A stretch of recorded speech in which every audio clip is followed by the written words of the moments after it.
Presentamos Geopolítica en RCR.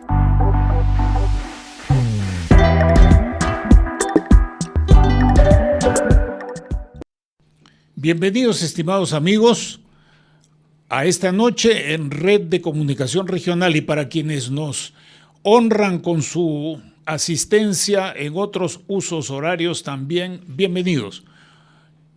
Esta vez tenemos un programa que hemos intitulado Europa Hoy, de Moscú a Madrid. Podría haber sido de Moscú a Islandia, a Reykjavik, podría haber sido de Moscú a Londres, podría haber sido de Moscú a Uppsala, que es la ciudad en la cual hay una antigua universidad sueca en la cual trabaja mi querido amigo Asriel Bakal Roig, a quien doy la bienvenida.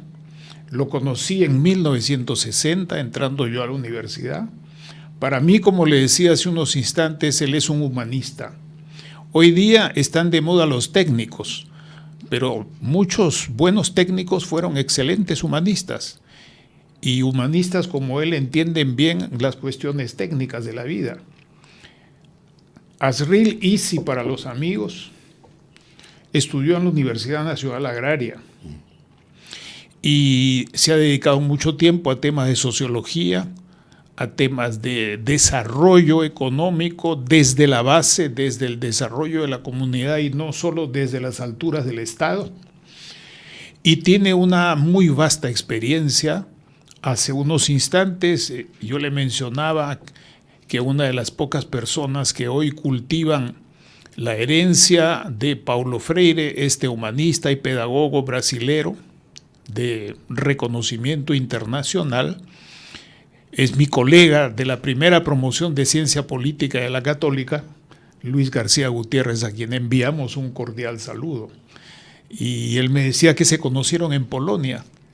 Entonces estamos con una persona que vive en Suecia, sale del Perú, ha estado en Polonia, trabaja en México, también ha estado en Brasil y en otras partes, de tal manera que es una persona que no solamente tiene horas de vuelo, sino varios terrenos con experiencia y con conocimiento. Hemos conversado para hoy día dedicarnos a sus reflexiones, que las vamos a escuchar con toda atención, sobre este intitulado tema de hoy. Europa es una y múltiple. Y no quiero decir nada más, vamos a aprovechar el tiempo disponible y me gustaría con toda libertad, Isi, que nos compartieses tus reflexiones. Europa no es la de la Guerra Fría, no es ni siquiera la del año 2000. Europa es un proceso cambiante, como lo es todo el universo. Y hay una Europa que se percibe desde distintos lados como diferente. ¿Cuál es tu percepción de estas Europas de la Europa? Bueno, es una pregunta que los mismos europeos se hacen cuando... Acércate al micro, sí, por favor. Cuando me ha tocado enseñar temas de migración, etnicidad, con programas Erasmus en Suecia, yo veía que la mayor parte de los jóvenes favorecidos por las becas de la Unión Europea ni sabían el origen, ni les preocupaba, ni problematizaban este término, Europa, que míticamente sabemos cómo nació. Hoy día mi lectura, empezando por el presente, para dar un salto para atrás y después una proyección para adelante. Excelente. Como nos invitaba Marc Bloch, este historiador francés de origen judío, despachado por los nazis gasificadamente, ¿no? Marc Bloch nos invitaba, como Sirad Mies en sociología, tratemos de leer el presente, historia del presente. A pesar que tenemos las narices en el plato, ¿qué podemos decir del presente? Y después un paso atrás para darle una visión histórica, una luz histórica, y después proyectarnos para adelante, como tú dijiste muy bien. El mundo social se analiza mejor como proceso, un proceso que tiene orígenes, tiene desarrollo, y tiene combinaciones, tiene permutaciones, y hay momentos en que ese proceso se cosifica, se cristaliza, digamos, en estructuras que pueden durar 100 años, según Immanuel Wallenstein.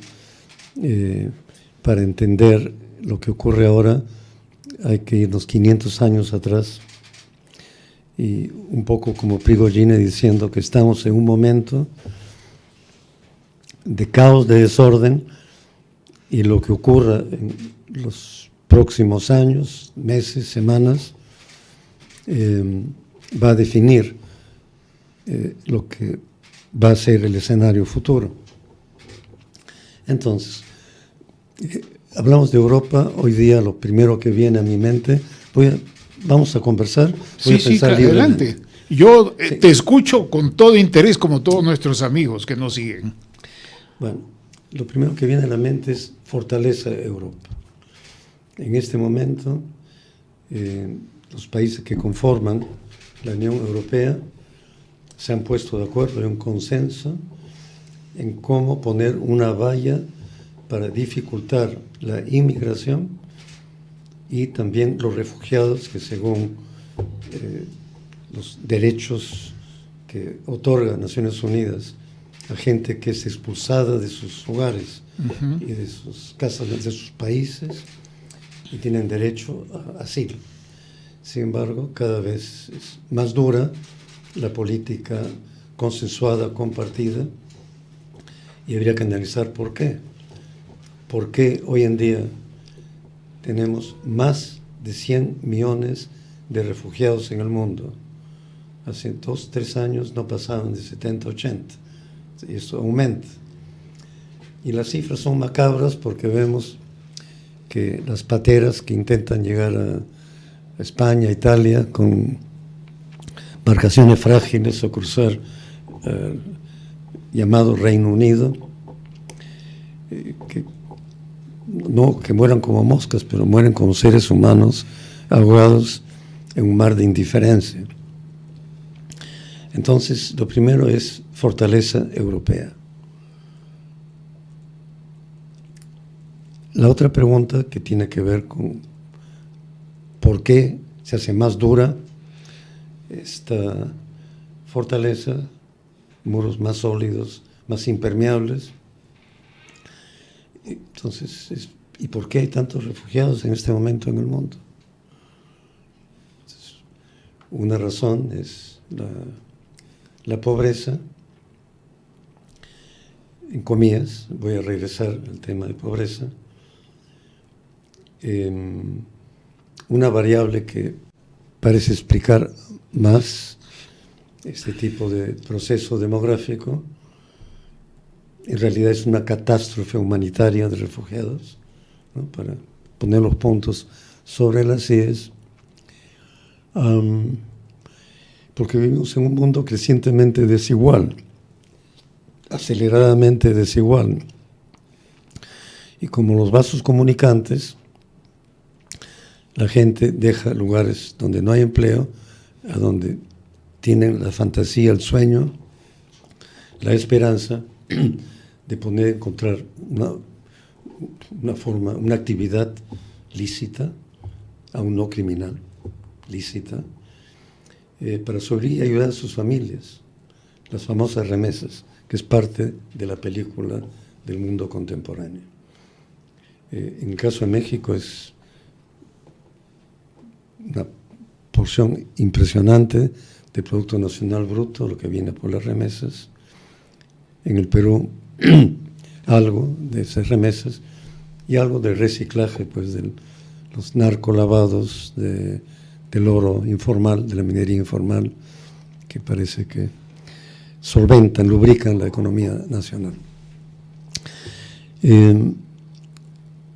Lo que ocurre con esta inmigración no bienvenida es que es fácil para un discurso populista, una lógica lineal, dice, miren, hay más refugiados, más inmigrantes, hay más criminalidad, hay más inseguridad, y nosotros, ¿no?, los voxes, la extrema derecha europea, que es un problema ahorita, hay una ola de retorno de la extrema derecha, en el caso de Suecia, con raíces explícitamente nazis,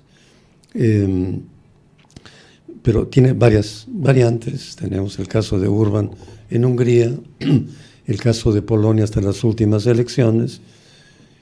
No tendríamos que sorprendernos demasiado si Marine Le Pen, a pesar que ha endulzado su discurso, pudiera ser la nueva presidenta de Francia. Entonces, entender por qué y cómo. Entonces, junto con el tema de la fortaleza, el tema migratorio, que no es de ahora, desde los años 90, crecientemente, la extrema derecha ha logrado poner en la agenda política de sus países, ha legitimado, normalizado ese tema como el tema número 1 de la agenda política en las elecciones europeas. Entonces es un discurso fácil, por eso crece, ¿no? El populismo tiene una lógica muy accesible, especialmente cuando los ciudadanos dejan de pensar, que es parte de un fenómeno que observo en Europa, pero también lo observo en nuestro país. Es un fenómeno mundial que es muy grave, porque cuando a Hannah Arendt le preguntan: tú como filósofa que has vivido todo eso, ¿cómo entiendes, cómo interpretas el fenómeno del nazismo? Y ella dice: bueno, la gente dejó de pensar. ¿Y qué ocurre cuando dejamos de pensar? Actuamos como rebaño, todos a una fuente ovejuna, muy fácil manipular. Así Tenemos hoy día a un Steve Bannon, que es el que le dio el triunfo a Trump en las penúltimas elecciones antes de Biden, un argumento como el europeo. Satanizó a los latinos, a los mexicanos, y eso galvanizó el voto blanco asustado por la invasión demográfica y cultural, lingüística latina, y eso le dio el voto. Y ese es el poder y el peligro, el potencial de la extrema derecha. Permíteme una pregunta bien concreta. Gracias, Manolo. Sí, si no, yo... No, está muy bien. Te escuchamos. Lo importante en este programa es que los invitados, como es un consenso aquí con las personas que dirigen Red de Comunicación Regional, es un espacio para expresarse. No es un espacio como otros para agredir al invitado, ni menos para que el anfitrión pretenda saber más que el invitado. Yo solo sé preguntar. Mi pregunta es bien concreta. ¿Cuáles son los hechos objetivos, la problemática o los problemas objetivos que sienten las poblaciones de estos países en los cuales hay estas corrientes y que son aprovechados por los movimientos y los partidos y los líderes de las distintas derechas en los distintos países? Bueno.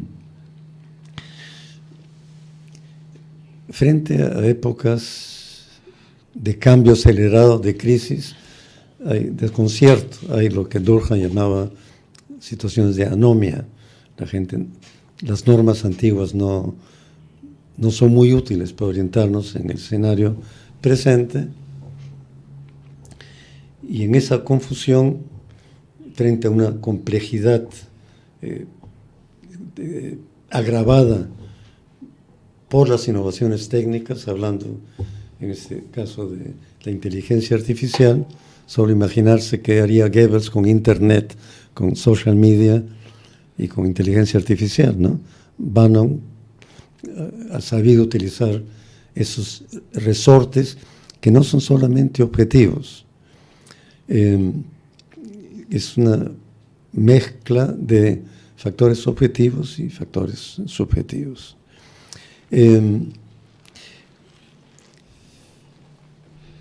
No de ahora, pero aceleradamente hay un fenómeno estructural de desempleo. Teotonio dos Santos lo dijo hace 100 años. Con la robotización, el fordismo, toyotismo, estas últimas manifestaciones, se genera mayor exclusión del mercado laboral, del empleo. Eso genera inseguridad.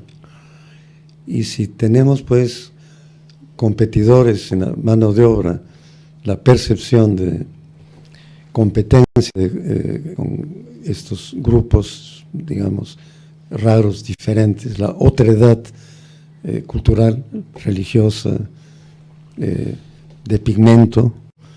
Hay un antropólogo chileno que habla de pigmentocracia, ¿no? Entonces, la amenaza combina factores objetivos, entre ellos, y hablo de Suecia porque es emblemático de lo que la posguerra construyó como sociedad de bienestar, de alguna forma, en la guerra, en contexto de la Guerra Fría, para evitar los dos extremos, ¿no? Es lo que llamamos históricamente el reformismo político en la socialdemocracia. Entonces, yo diría que es una mezcla de factores objetivos, porque objetivos también tienen que ser percibidos, interpretados, procesados, y creo que se entiende difícilmente lo que está ocurriendo, además de otros procesos que podemos, sé que el contexto aquí es geopolítico. Bien. Ahora bien, en el Perú y en otras partes, el factor cultural / religioso, o viceversa, religioso-cultural, musulmán, que no se integra, sino que pretende tener un espacio y además que otros se acostumbren a sus propias normas religiosas, ¿es o no un factor que juega en este proceso complejo al que te estás refiriendo? Lo juega muy, y se juega también en el discurso político.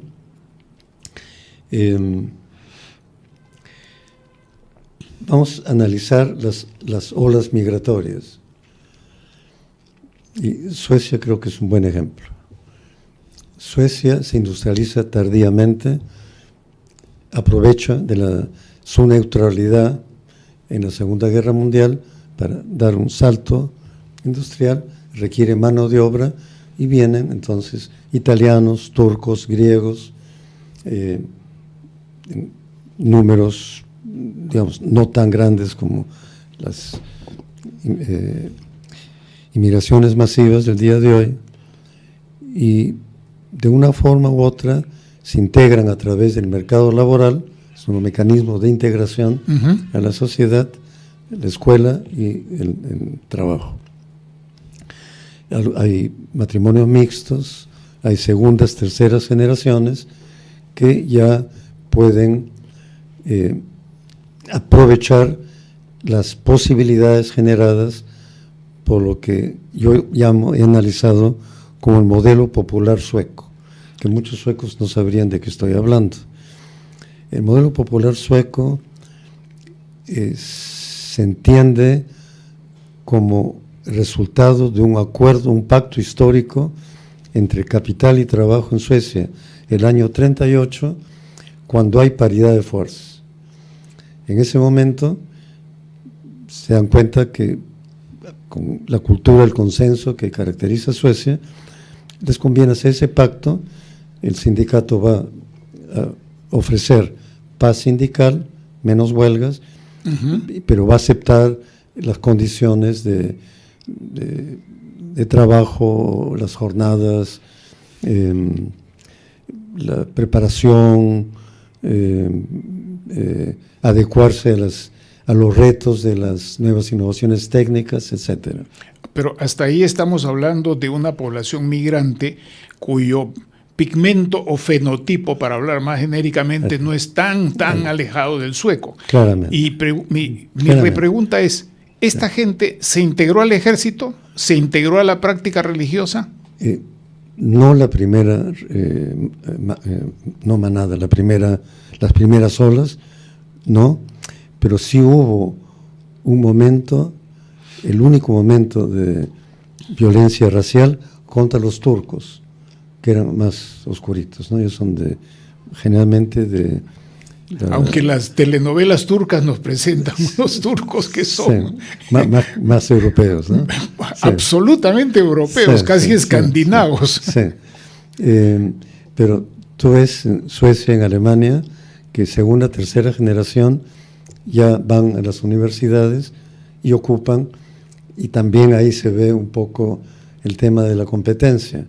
Si hay escasez de empleo, estoy compitiendo con estos otros que no son tan suecos como yo. ¿Cómo lo usa la extrema derecha? En los veranos, en la isla de Gotland, que ahora empieza a fortificarse nuevamente, ¿no?, con la situación del ingreso a la OTAN, frente al peligro de Putin, ¿no? Y en esa isla todos los partidos políticos dan sus puntos de vista. Hace unos 6 años hubo una protesta y todo el mundo dio la espalda a la extrema derecha. Hoy en día el partido llamado Sverigedemokraterna, suecos, prácticamente maneja los hilos de la política sueca en una coalición de derecha que es bastante débil. Ahora, hay un punto que yo le he escuchado muy pocas veces, me gustaría que me aclarases, y es el siguiente. El nazismo tiene que ver con el racismo. Sí, claramente. Y a mí me sorprendió encontrar, no sé dónde lo leí hace mucho tiempo, que esta pareja de suecos famosos, Myrdal, uno de ellos... Alva y Gunnar Myrdal, que han trabajado en la UNESCO, que hemos seguido y que hemos estudiado sus libros desde mucho antes que yo supiera estas cosas, en materia del desarrollo, teoría de desarrollo. Resulta que Gunnar Myrdal, en el comienzo de su carrera, ya por los 30, adhería a ciertas explicaciones o planteamientos de tipo, no quiero decir nazi, porque no hay que confundir, sino de cierto racismo. ¿Qué hay de eso? Porque no sería... A ver. Tú decías que la historia es proceso y las personas también lo son. Y efectivamente, en la Universidad de Uppsala persistió hasta los años 50 un instituto de higiene racial. Ah, eso era, claro. Y los nazis tomaron elementos de ese instituto, claramente racista, y a ver, es curioso que lo menciones porque Alva Myrdal es la razón por la cual yo fui a Suecia la primera vez como alumno doctoral en Lund. Yo estaba haciendo mis estudios doctorales en Santa Bárbara, en California, y leí un párrafo donde Alva Myrdal presentaba en el Parlamento, en el Riksdagen sueco, un plan para igualar ingresos en 5 años. Yo dije, ¿en qué planeta estamos? No, me llamó la atención y fácilmente pude conseguir una beca al Instituto Sueco, de los primeros, creo yo, y fue un descubrimiento de un proyecto sociopolítico, cultural, educacional, que en los años 60, 70 logró el mayor avance en desarrollo humano. Así es. Y Alva Myrdal, que llegó a ser Premio Nobel de la Paz, así es. Así que quiero regresar allá. Los visité y hicimos amistad prácticamente hasta su muerte, con los dos. Se puede decir que la socialdemocracia, que el modo cultural europeo, eurocéntrico, iba casi mano en mano con el racismo. Casi todos los nacionalismos tienen una connotación de racismo. Eso suena un poco fuerte, pero podemos discutirlo. Pero es así realmente, ¿no? Entonces, yo diría que los Myrdal se alejan de ese paradigma de desigualdad racial. Suecia tiene un récord vergonzoso de esterilizaciones de Sapki, los indios blancos del norte, llamados lapones por algunos, también de Roma, gitanos, de viajeros que son parientes de los gitanos, y se construye una imagen que tiene que ver con este programa de verano de debate político por lo siguiente. En la metáfora, la semilla del modelo popular sueco es el folkhemmet, el hogar del pueblo, que aquí el APRA lo tomó de la socialdemocracia europea. Alan García era como el niño mimado de Olof Palme, de Willy Brandt, que desconocían abismalmente lo que ocurría en esta parte del mundo. Entonces, el hogar, esta metáfora es de igualdad. O sea, había una imagen de que todo ciudadano sueco tiene el mismo valor, que tenían derecho, acceso a la educación, a la salud pública, al techo, al empleo. En ese momento había pleno empleo. Creo que Suiza, Japón en algún momento lo tuvieron. Sí, o sea, así un fue. desempleo de, qué sé yo, 3-4%, que se asimila fácil. Entonces habían logrado, con esa metáfora del hogar sueco, un proyecto ciudadano, pero que de alguna forma en los 30s, 40s, durante la Segunda Guerra Mundial, hubo un fuerte influjo de ideas nazis en Suecia, en toda Europa, especialmente en unos sectores militares y de la policía. Ahora, también hay que decir que hubo una influencia bastante grande de ideas socialistas, marxistas, leninistas, en distintos países de Europa, ¿no? Gracias por mencionarlo, porque voy a volver a tu pregunta, pero quiero avanzar con la idea del hogar del pueblo. Era un hogar de pueblo básicamente para una sociedad homogénea de suecos. O sea, la dramática diversidad demográfica de Suecia se da en las últimas décadas. En Uppsala, donde yo vivo, hay más de 100 etnias, nacionalidades, religiones, en un tiempo muy corto. Entonces, la primera migración laboral, pequeña, asimilable, en un momento de crisis, se desplaza no hacia, digamos, el gran capital sueco, sino hacia el obrero turco, la etnia turca, que competía por los trabajos los empleos industriales. Entonces, la metáfora es como decir, como el Ku Klux Klan: nosotros somos una familia para los niños maltratados en sus hogares, ¿no? Aquí los acogemos, los queremos, pero tienen que ser blanquitos, ¿no? Y en el pensamiento europeo del siglo XIX, el nacionalismo, ¿no? Tiene una carga, una forma de mirar el mundo basado en la desigualdad racial. Hitler es más racista que nacionalista. Él usa los nervios nacionalistas para manipular el sentido nacionalista, el folk, ¿no? Decía, ein Blut, ein Land, ein Sprach, ¿no? Una lengua, una tierra, una sangre. Ese es un lenguaje muy primordial, muy visceral, que llega a mucha gente. Pero los estudios... Es parecido a los etnopolíticos que hoy día pululan acá. ¿Ah? Sí. En la región. Sí, no sí, digo en el sí Perú. los tenemos, sí los tenemos. Lo que ocurre es que también etnia y clase han ido muy amarrados en la historia y la estructura de América Latina, de África y Asia. Entonces, el fenotipo correlacionado con el estatus socioeconómico. Pero vamos a regresar a este tema de los Myrdal. Redondéalo para que me des oportunidad de preguntarte otro tema grande que aquí no se habla y que me gustaría ahí. Entonces, ofrecértelo.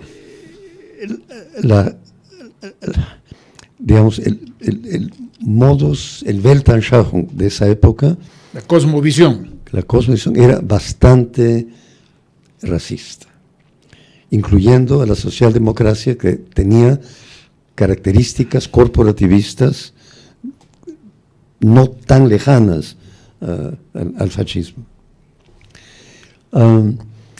Pero el año 44, Myrdal lo invitan a dirigir el gran proyecto para estudiar el fenómeno racial de Estados Unidos.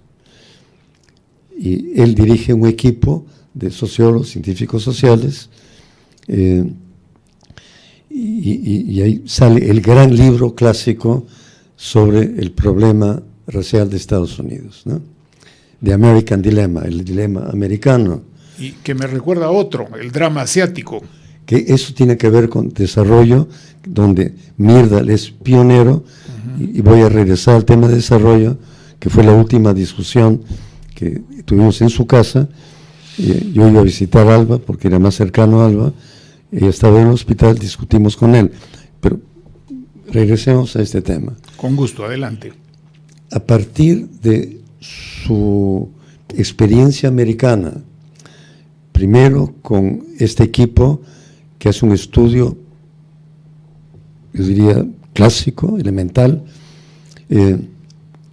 sobre el tema racial de Estados Unidos, la desigualdad y las causas de la violencia racial que después hubo en las décadas posteriores, las revueltas de Watts y esas. Pero él pasa 2 años, yo lo recibo en Santa Bárbara, después con nosotros en Suecia, en el Center for the Study of Democratic Institutions, el Centro de Estudio de las Instituciones Democráticas. Y ahí yo diría que es liberal. Ahí es donde yo creo que Gunnar Myrdal, Alba, dejan atrás esa parte de su ideario, de su historia, de su proceso que deseas. Así es. Crecen y adoptan un paradigma que vamos a llamarlo liberal democrático en el sentido americano de liberal. ¿Sí? Ese es un dato importante. Un paradigma humanista muy riguroso, ¿no? Sí. Uno de los más brillantes exponentes hoy día, que yo les recomiendo, es Timothy Snyder, que habla es especialista en Ucrania, uno de los especialistas a nivel mundial, historiador, sobre la erosión de la democracia. Yo diría, quien está preocupado por la democracia desde el paradigma liberal, hoy en día, creo que Timothy Snyder es una lectura obligatoria. ¿Qué hace Jimmy Åkesson, que es el único líder carismático en el escenario político sueco? En estas reuniones en Gotland, en ningún momento menciona Mein Kampf, menciona a Hitler, pero mencionó 40 veces el hogar popular sueco. Muy hábilmente.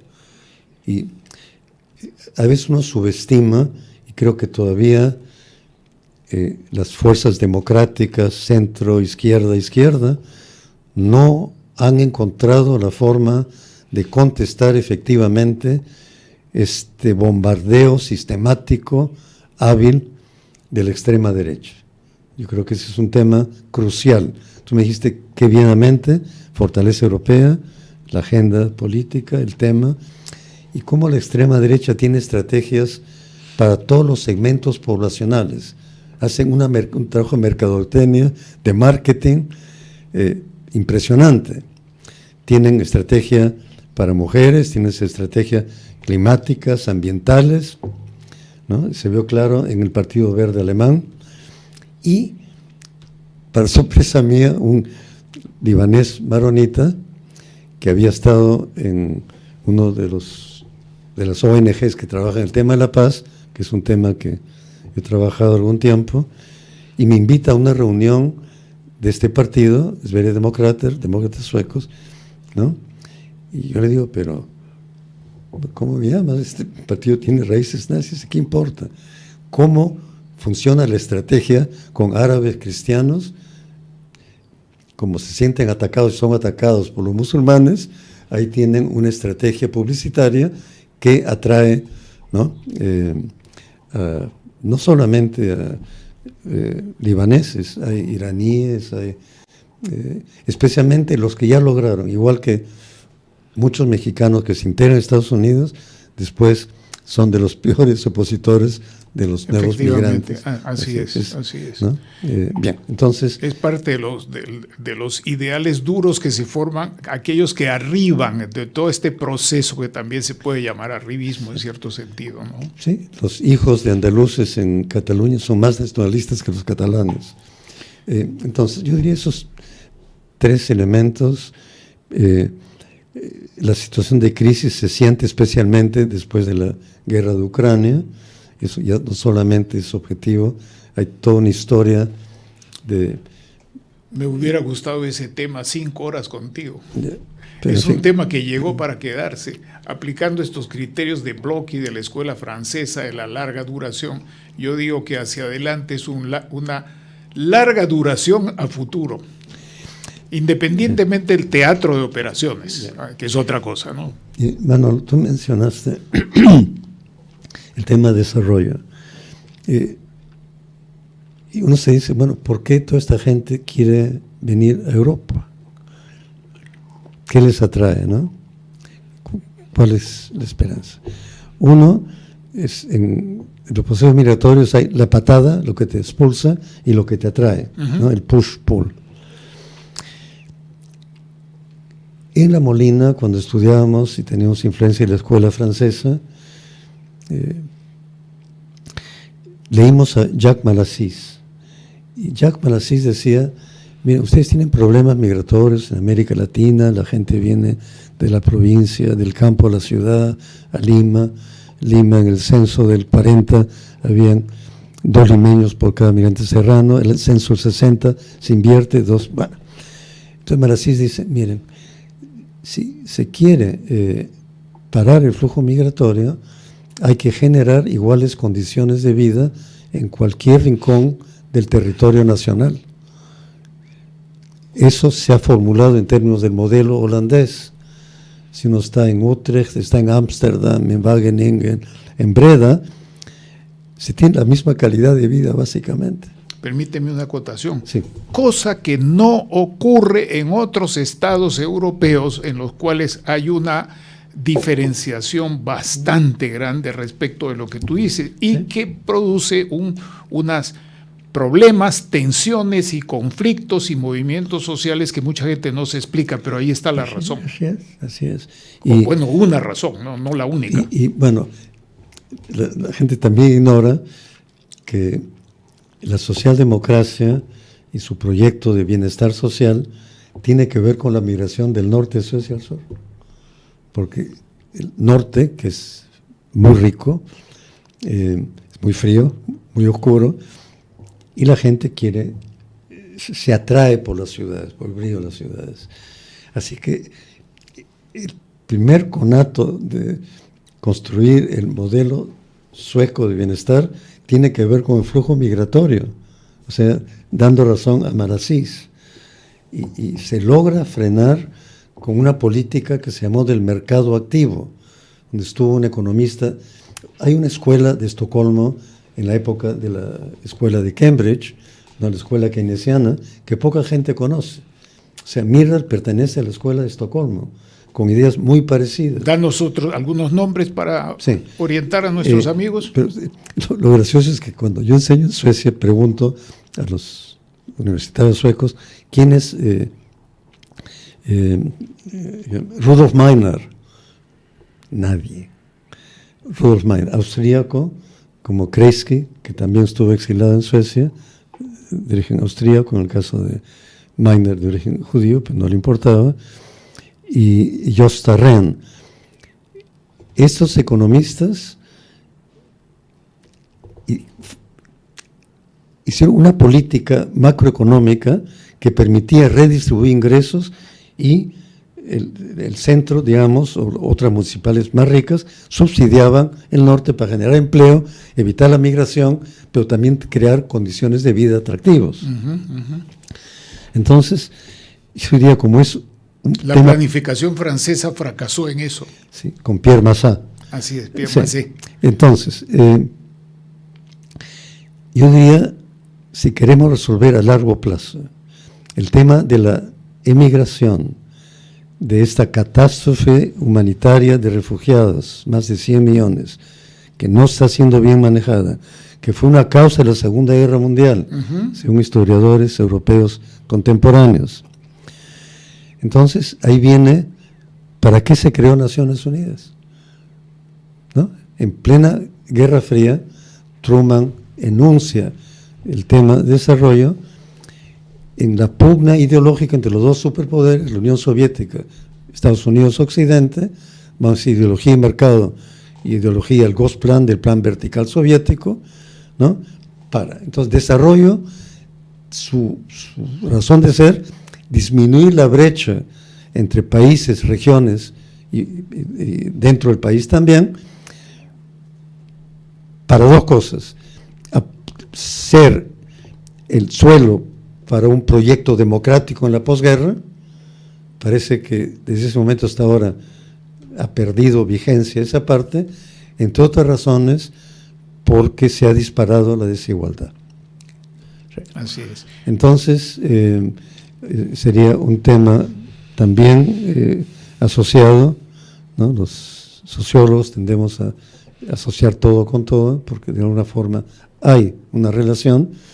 Incluso Immanuel Wallenstein, que fue presidente de la Asociación Internacional de Sociología, decía que la separación de las ciencias físico-naturales y las ciencias sociales históricas fue también una especie de complot, no sé si paranoide o no, para dividir el conocimiento en provincias, ¿no? en distritos, en parroquias, que hoy día tienen vocabularios diferentes y metodologías diferentes. Bueno, en ese sentido creo que mi generación, la tuya, estamos en una perspectiva de hablar no de las ciencias sociales, sino de la ciencia social. Y hoy día, con mayor razón, y tú has mencionado también a Prigogine, que introduce de una manera muy fuerte este principio de indeterminación que viene de la microfísica, ¿no? La teoría del caos. Sí. Estamos en los últimos minutos, me da mucha tristeza no poder seguir conversando más para beneficio de nuestros amigos. Quiero hacerte una pregunta atrevida, con una breve introducción. Mucha gente, a partir de lo que está ocurriendo en Ucrania, se refiere a Rusia como si fuera un estado asiático. Olvidan que Rusia, el núcleo duro de Rusia, fue y es europeo.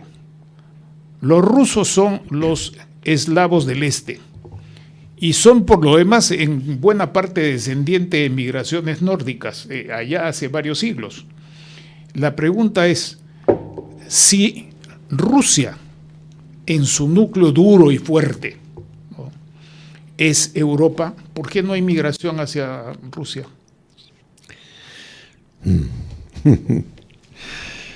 Bueno, el término Rusia viene del antiguo nórdico Rus.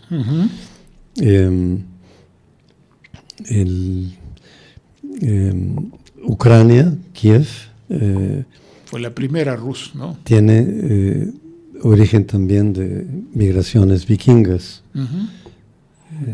Pero también históricamente han habido guerras entre ¿no? Rusia y Suecia, y Finlandia en el medio. Finlandia fue los parte polacos de Suecia. Sí, pero Finlandia es interesante en este caso, era parte de Suecia, después Rusia después tiene una autonomía y una neutralidad muy importante que dura hasta que Putin, en su proyecto que yo lo llamo de colonialismo zarista, invade Ucrania. También Occidente y OTAN, que no puede pecar de democrática cuando tiene a Erdogan y Turquía en la película. Entonces, es un mundo que ya no es blanco y negro, muy confuso, y en esa confusión dicen, el pescador pesca a río revuelto. Se está discutiendo hoy día, ¿no? ¿Qué es Europa? Porque en realidad, digamos, Europa no existe porque Dios dijo, esto se llama Europa, no es ley natural, es una construcción sociohistórica, tiene varias vertientes, digamos, un eje, se puede decir, es la religión cristiana en su forma católica, protestante o ortodoxa, que tuvieron una guerra de 30 años que fue bastante sangrienta, ¿no?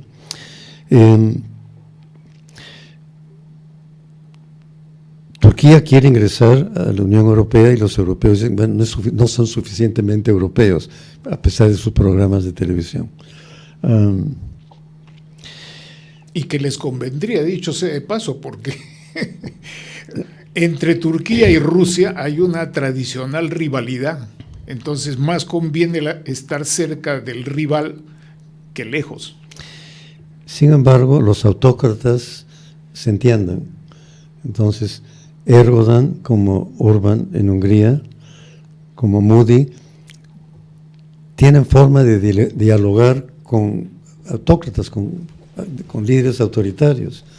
A Trump le encanta Xi, y lo alaba, y es medio pues amigo de Putin. Entonces ahí pues se ve esa discusión en el Senado, en el Congreso de Estados Unidos con respecto a apoyar y cuánto apoyar a Ucrania. Entonces yo diría que, porque es difícil resumir, pero a ver, vivimos en un mundo que ya no es bipolar, se habla de una multilateralidad. China en el plano económico, con su ruta de seda, etcétera, de alguna forma quiere una competencia más en el plano económico que militar, aunque también tiene sus armas y tiene millones de chinitos listos a morir por la patria.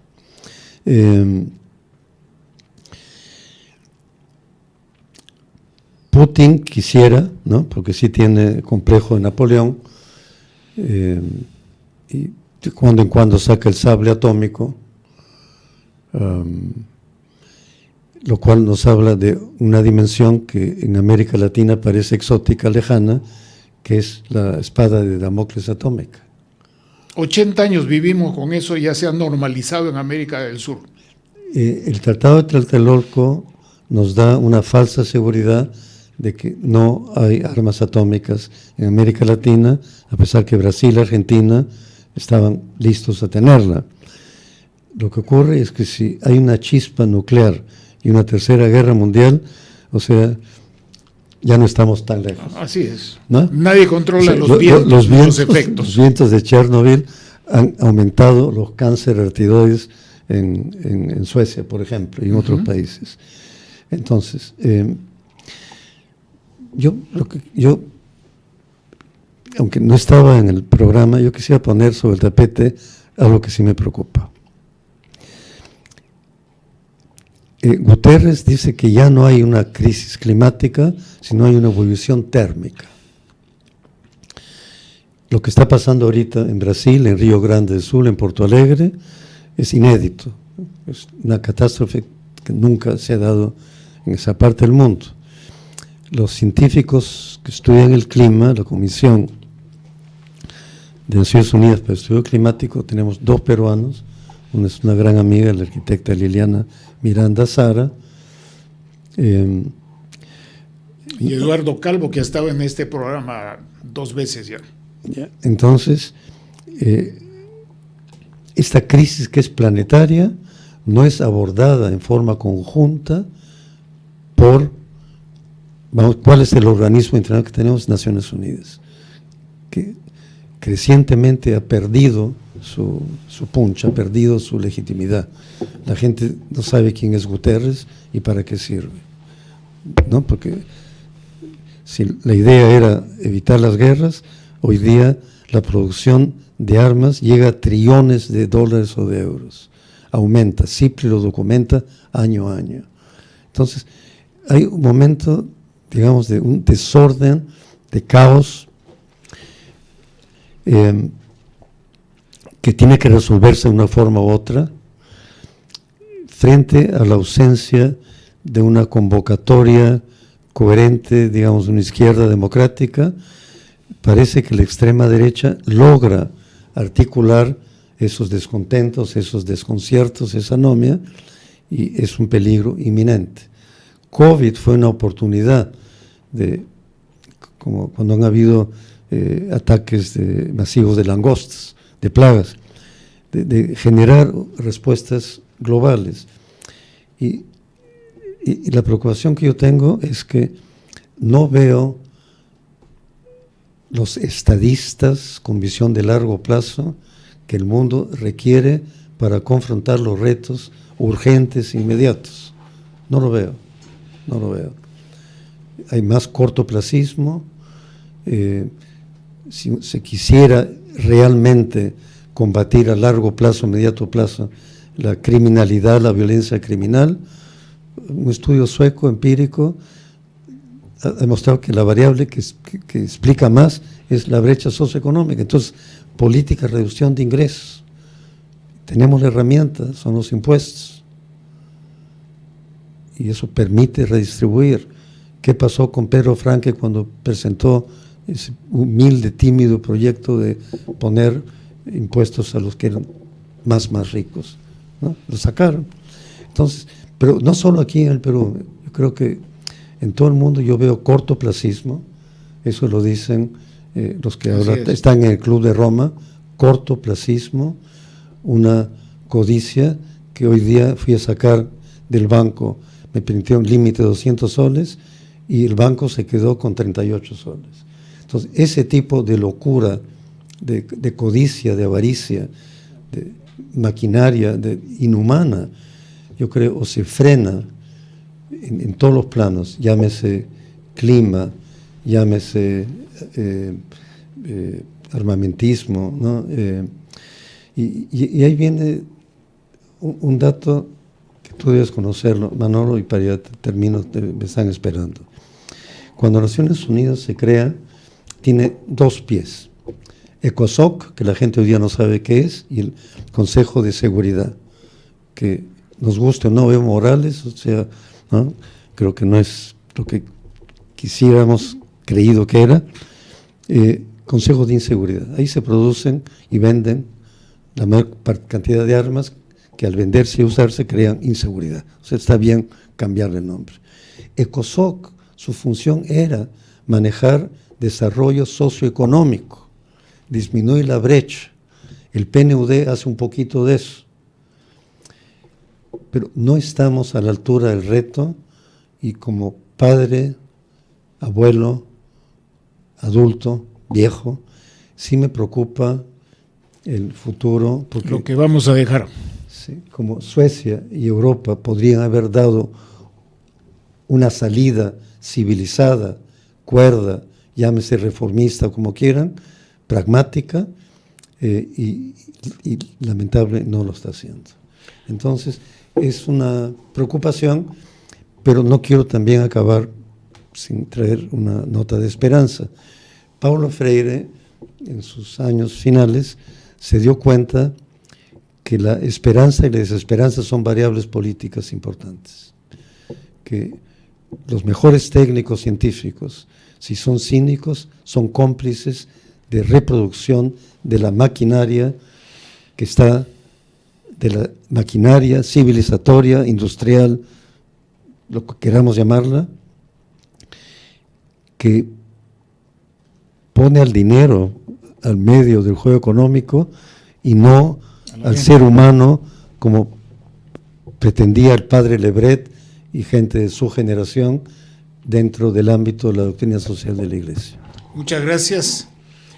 Estas últimas palabras nos remiten a la información que ha salido hoy día sobre la pobreza extrema monetaria y la pobreza relativa monetaria, si cabe la expresión, que ocultan el drama de las personas al cual nuestro invitado de hoy, mi querido amigo Isi Bacal, acaba de referirse, partiendo de la experiencia de Europa, Suecia, comparando con otros países y aterrizando entre nosotros. Muchas gracias por tu contribución. A ti, Manolo, y quiero decirles que he saltado de un lado para otro porque me desperté a las 4:20 de la mañana para despedir a una amiga que se fue al Cusco.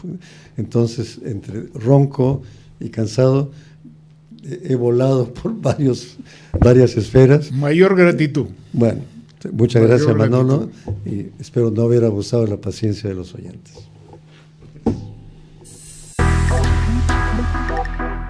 Hemos presentado Geopolítica en RCR